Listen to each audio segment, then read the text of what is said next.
सूरजने त्याच्या गर्लफ्रेंड सोबत स्टोरी ठेवली आहे. डुबेल थोड्या वेळात. माझ्या नशिबात नाहीच आहे असं काही.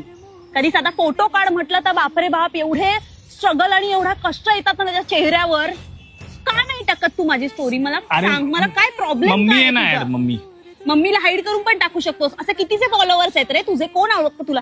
आणि दुसरी गोष्ट म्हणजे तुझं अकाउंट प्रायव्हेट आहे, कोणच बघणार आहे आपली स्टोरी? अरे पण जरा काहीतरी आहे, कोणतरी मुलगी बघतेय म्हणून तो प्रॉब्लेम आहे तुझा. मम्मी ही रिझन झाली. बरं टाकूया.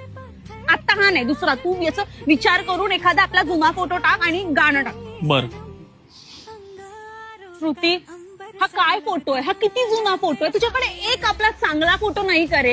एक कधीतरी स्टोरी टाकायला सांगितली, त्यात पण तू घाणेरडा फोटो टाकलाय. अरे विचार करून टाकला होता म्हणून मी फोटो टाकत नव्हतो. माहितीये, नजर लागते. नजर फॉर रिअल. अरे नजर फॉर रिअल नाही, नजर इज रिअल पागल. आणि ह्यामध्ये तू चांगला दिसतोय, मी वाईट दिसतोय म्हणून हा फोटो टाक. तुझं काही नाही होऊ शकत. माझे फोटो चांगले देतात सोनू.